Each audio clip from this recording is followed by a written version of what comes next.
It was a tough night for college football fans in general here, especially in the second quarter when UCF star quarterback McKenzie Milton took the right end on a quarterback zone read. He got about a 5-yard gain, but he also was met by Mazzie Wilkins, cornerback of the South Florida Bulls. Wilkins tackled him. Legal tackle, no problems, but he hit him in the knee, and McKenzie Milton had to be carted off the field on a stretcher. It was a galvanizing moment between the Bulls and the UCF Knights as the two teams kind of made a circle around McKenzie Milton while the coaches from both squads were up front watching, the EMTs administer Aircast, I guess, to his knee, and he was driven from the field.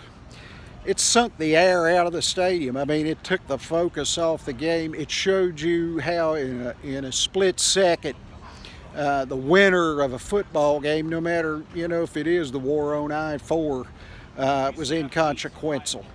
UCF won 38-10 behind a 3-touchdown performance by Greg McCray. Taj McGowan ran for one.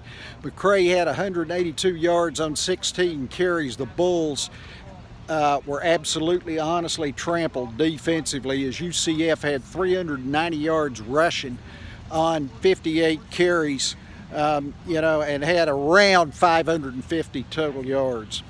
It was amazing, though, talking about galvanization after Milton's injury, how these guys galvanized themselves together and put the game together and won. Darryl Mack came in. He's a redshirt freshman from Norfolk, Virginia for the UCF Knights and stayed in step.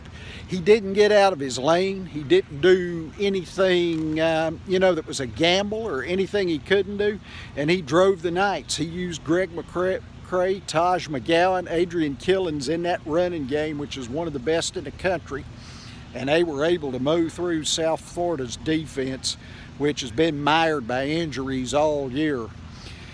UCF put the game away after South Florida had a 34-yard touchdown pass from Chris McDoken to Johnny Ford, who had an excellent evening for the Bulls. Cut it to 17-10, and then USF marched. All of a sudden, Coach Josh Heupel, called Darryl Mack in the passing game. He got an 11-yard pass to Dedrick Nelson. He hit the tight end on the same side of the field for 13 yards. He drove it back into Bulls territory, and from there, McCray did the honors with his second touchdown of the evening, which put UCF up 24-10 and really broke South Florida's back for good. It was a game where the Bulls had opportunities early. They had good field position.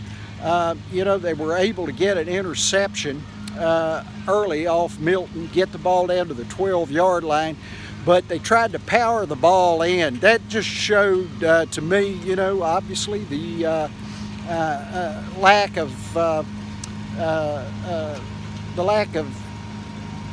acceptance, or maybe the lack of confidence. There you go, the lack of confidence that Coach Charlie Strong had in his quarterbacks and his passing game. Whenever he used Jordan Cronkite on a 4th and 1 off the right side, UCF defensively stacked it up and put the lights out on what could have been a drive that tied the game. Again, you've got two quarterbacks. You saw Brett Keane overthrow a wide open Randall St. Felix, who had beaten his defender by about 20 yards. And it pretty much proved what Charlie Strong was doing was working with what he had to work with. You can't ask these guys to do any more they can do, and Keane wasn't up to speed. McDoken came back in then and authorized or orchestrated the last touchdown play. The UCF Knights take a 38-10 win here at sort of a deflated, I guess, Raymond James Stadium. However, the players and coaches were excited after the game. They posed for pictures. I wouldn't be doubting if the War on I-4 trophy actually headed over to the hospital where McKenzie Milton is. Final score, UCF 38, South Florida 10. It'll be the Bulls, or my bad, it'll be the Knights hosting Memphis next week in the American Athletic Conference title game at Spectrum Stadium in Orlando, Florida.